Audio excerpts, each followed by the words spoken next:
बिस्मिल्लाहिर्रहमानिर्रहीम, अस्सलाम वालेकुम। मैं हूं शिराज खान। प्रोग्राम में खुश आमदीद। वज़ीर-ए-आज़म पाकिस्तान जनाब इमरान खान साहब ने अपनी अहलिया और एक हैवी डेलीगेशन या वफद के हमरा सऊदी अरब का सरकारी दौरा किया है। आपको पता है कि सऊदी अरब और पाकिस्तान के दरमियान तल्खियाँ बढ़ गई थी। मोहम्मद बिन सलमान पाकिस्तान क्राउन प्रिंस आए थे और उन्होंने ये कहा था कि पाकिस्तान का वो सफ़ीर बनेंगे। उसके बाद हमारी तरफ से ये हुआ कि हमने एक और ब्लॉक बनाने की कोशिश की जिसमें मलेशिया तुर्की शामिल था। मलेशिया में एक कॉन्फ्रेंस हो रही थी और पाकिस्तान के वज़ीर-ए-आज़म को रोक दिया गया कि आप वहाँ पर ना जाएं। ईरान भी उसमें शामिल था, लेकिन उसके बाद जो है हमारे दरमियान कुछ तल्खियाँ पाकिस्तान के और सऊदी अरब के दरमियान बढ़ गई हैं। अब ये मौजूदा दौरा जो हो रहा है वज़ीर-ए-आज़म का, ये बहुत ही आम है। आपको पता है इसकी तशहीर बहुत की गई थी। इसकी नीटी ग्रिटी क्या है? मायदा भी हुआ है पाकिस्तान और सऊदी अरब के दरमियान। वो मायदा क्या है, इसको जो मैं अंडरस्टैंड किया हूँ या मुझे जो समझ में आई है वो भी मैं आपके साथ वन बाय वन शेयर करने की कोशिश करूँगा। सबसे पहली बात यह है कि अमेरिका अफ़गानिस्तान से जा रहा है। उसकी फ़ौजें निकल रही हैं, नेटो की फ़ौजें निकल रही हैं। अमेरिका को अफ़गानिस्तान में अमन कायम रखने के लिए वहाँ पर पाकिस्तान के रोल को जो है वो बेहतर बनाने के लिए उसकी ज़रूरत है। अमेरिका ये भी चाहता है कि पाकिस्तान या हिंदुस्तान में या इस खित्ते में कहीं उसको मुस्तकिल अड्डे मिल जाएं ताकि खित्ते पूरे की सूरत हाल को वो कंट्रोल कर सकता है।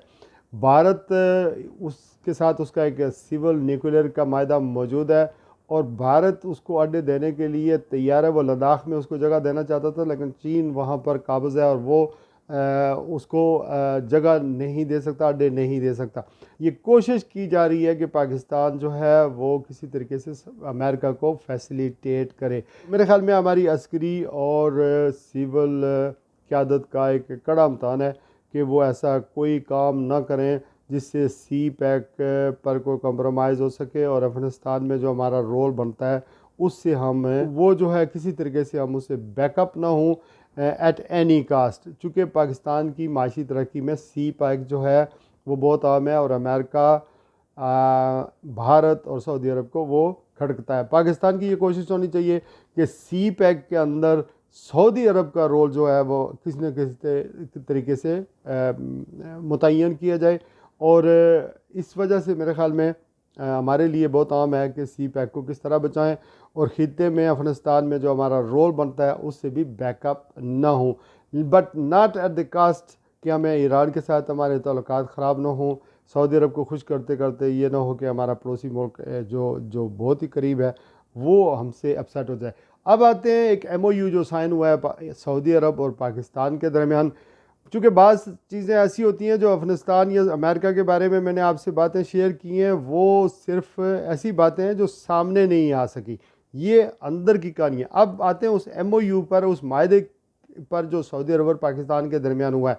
इसकी जो मोटी मोटी बातें मैं आपको बता दूं, सऊदी अरब और पाकिस्तान के दरमियान ये तय पाया है कि पाकिस्तान और हिंदुस्तान के दरमियान 2003 में जनरल परवेज़ मुशर्रफ के वक्त या उस दौर में जो सीज़ फायर लाइन, कश्मीर की कंट्रोल लाइन पर जो सीज़ फायर मायदा हुआ था, उसकी पाकिस्तान और सऊदी अरब ने तौसीक की है। ज़ोर दिया गया है कि इस मायदे को इंटैक्ट रखा जाए, इसकी वायलेशन नहीं की जाएगी।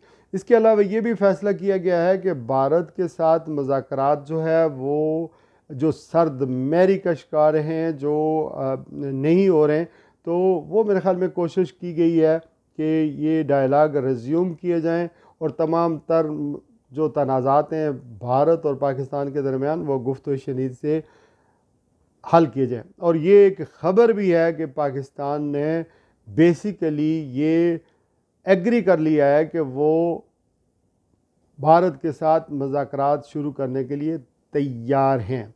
सवाल ये पैदा होता है कि हम बड़े अरसे से ये कह रहे थे कि पाकिस्तान और भारत के दरमियान मीडिएशन या सालसी का कोई किरदार कोई मुल्क अदा कर रहा है, बैकडोर कुछ न कुछ हो रहा है, तो it happen to be Saudi Arab. चूँकि सऊदी अरब के बहुत सारे अपने इंटरेस्ट हैं भारत के साथ। उसकी एक बहुत बड़ी लेबर भारत की इन ममालिक में, खलीजी ममालिक में, सऊदी अरब में, मुत्तहिदा अरब अमारात में काम कर रही है। इसके अलावा बहुत बड़ा मुल्क है, तो सऊदी अरब की अपनी इन्वेस्टमेंट है, यूएई की अपनी इन्वेस्टमेंट है। तो इन लोगों के इंटरेस्ट हैं, तो ये चाहते हैं कि पाकिस्तान के और इंडिया के दरमियान जो ताल्लुकात हैं वो बेहतर हो जाएं। लेकिन हम चूँकि हमारे लिए कश्मीर का मसला आम है, इस वजह से हमने इस पर कोई खुलकर बात नहीं की थी। तो अब लगता यही है कि पाकिस्तान और भारत के दरमियान मुज़ाकरात जो है वो दोबारा शुरू किए जाएंगे और सऊदी अरब सालसी का किरदार अदा करेगा। इसके अलावा जो दीगर चीज़ें हैं वो ये है कि पाकिस्तान और सऊदी अरब के दरमियान एक सुप्रीम कोऑर्डिनेशन काउंसिल कायम की जाएगी, जो एक तरह का फॉलो अप है। दूसरा ये कि ड्रग्स ट्रैफिकिंग पाकिस्तान और सऊदी अरब के दरमियान जो है एक मायदा तय पाया है कि इसको कंट्रोल किया जाएगा। और चूँकि आपको पता है कि हमारे जो कैदी सऊदी अरब में मौजूद हैं उनमें अक्सरियत ऐसे लोग हैं जो ड्रग्स के हवाले से उनके केसेस हैं और वो जेलें भुगत रहे हैं। तो ड्रग्स जो स्मगल होकर सऊदी अरब जाती है और उसमें जो पाकिस्तानी इन्वॉल्व है, आपने आए दिन देखते होंगे कि उसका सर कलम कर दिया गया, उसको जेल में डाल दिया गया। तो ये एक एग्रीमेंट हुआ कि ये ड्रग ट्रैफिकिंग जो है इसको बंद किया जाएगा। एक और मायदे की शिक है, वो ये कि पाकिस्तान के जितने भी कैदी सऊदी अरब की जेलों में हैं जो सज़ाएँ भुगत रहे हैं वो उनको पाकिस्तान लाया जाएगा और बकिया मुद्दत जो जेल की है वो पाकिस्तान में आकर पूरी करेंगे। और ये इस नॉट बैड के हमारे जो इन ह्यूमनली जिनके साथ सऊदी अरब की जेलों में बर्ताव होता है वो कैदी वापस आएंगे। इसको कहते हैं ट्रांसफ़र ऑफ प्रिजनर्स का एक मायदा। पाकिस्तान की जो लेबर है वो सऊदी अरब ही जाएगी, क्योंकि सऊदी अरब का जो डेवलपमेंट का 2030 का विजन है उसके मुताबिक वो 10 मिलियन लेबर अफराद मैन पावर की उनको ज़रूरत है। तो वो ये चाहेंगे कि 10 मिलियन बहुत बड़ी तादाद है जो सऊदी अरब को डेवलप करने के लिए अगले यानी 10 सालों में सऊदी अरब में जाएगी। और हमारे 2 लाख तकरीबन 2 मिलियन पाकिस्तानी जो हैं वो वहाँ पर मौजूद हैं। तो अगर हम 2 मिलियन और भेज दें तो ये भी हमारी लेबर के लिए, हमारी इकानमी के लिए, हमारे लोगों के लिए, रोज़गार के लिए बहुत अच्छा होगा। इसके अलावा ये भी वायदा किया गया है कि पाकिस्तान जो है वो में सऊदी अरब एक बहुत बड़ी सरमायाकारी करेगा, जो एनर्जी डेवलपमेंट में, प्लांट्स में, ये जो है गैस में, इसमें सऊदी अरब जो है वो इन्वेस्ट करेगा। इसके अलावा $500 मिलियन की पाकिस्तान को इमदाद भी दी जाएगी। क्राउन प्रिंस मोहम्मद सुलेमान और इमरान ख़ान के दरमियान बातचीत का अमल जो है वो जारी रहेगा और यूनाइटेड नेशन की जो करारदादें हैं अमन के बहाली के लिए उस पर उसको काबिल अमल बनाने के लिए एक दूसरे के साथ तावन किया जाएगा। अब एक और बात आई है वो ये कि इसराइल के बारे में ये तय पाया है कि इसराइल जो है वो 1967 इसराइल ने जिन इलाकों पर कब्ज़ा किया था वो फौरी तौर पर इसराइल छोड़ दे और ईस्ट यरूशलेम को दरुल खिलाफा बनाने की मेरे ख़्याल में तस्लीम करने की भी बात की गई है। पाकिस्तान ने इसके अलावा यमन में सऊदी अरब जो पीस बहाल करने के लिए जो खिदमात सर अंजाम दे रहा है उसमें पाकिस्तान के वज़ीर-ए-आज़म ने या पाकिस्तान की तरफ से ईरान का नाम मेंशन किए बग़ैर जो हौसी कबाइल है उनकी मुतशद्दद पॉलिसियों या कार्रवाइयों की मज़म्मत किया और सऊदी अरब को प्रेज़ किया, उसकी तारीफ़ किया कि पीस इनिशिएटिव सऊदी अरब ले रहा है। इसको मेरे ख़्याल में तारीफ़ इसकी की गई है।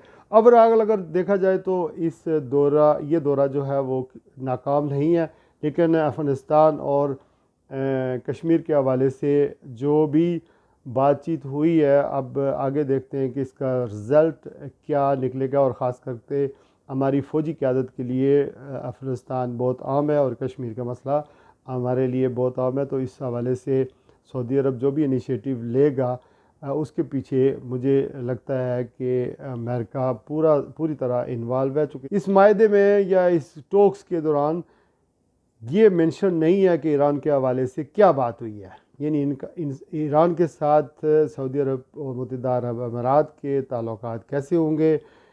यमन के बारे में, यमन के हवाले से ईरान मेंशन नहीं किया गया इस मायदे में। तो ये सारी तफसीलात और निटी ग्रिटी थी जो मैं आपसे शेयर कर रहा हूँ। अलबत्ता एक बात और मैं कहना चाह रहा हूँ कि ये वाहिद वज़ीर आज़म है जिसके किसी दौरे में कोई साफ़ी शामिल नहीं है। अगर साफ़ी हम लोग मुखालफत करते हैं तो हमें इसकी वजह भी सामने आना चाहिए। अनलाइक पीपल्स पार्टी का दौर था या मियां नवाज शरीफ का दौर था, जिस तरह साफ़ी बड़े बड़े जज ये वगैरह सब जाते थे बाहर, वो अब ये दौर तकरीबन ख़त्म हो गया और साफ़ियों को साथ में नहीं लेके जाया जाता। इसलिए वज़ीर आज़म पर बहुत ज़्यादा तनकीद भी होती है। आज और फेसबुक पेज के ऊपर किसी साफ़ी दोस्त ने लिखा कि वज़ीर आज़म इमरान ख़ान साहब ने वाइट सॉक्स पहनी है और मैचिंग करने की कोशिश की है कि वो चूँकि एहराम बंधे हुए थे और जब उम्र के वक्त, तो दूसरे किसी साफ़ी दोस्त ने ये भी किया कि ये कैसा शख्स है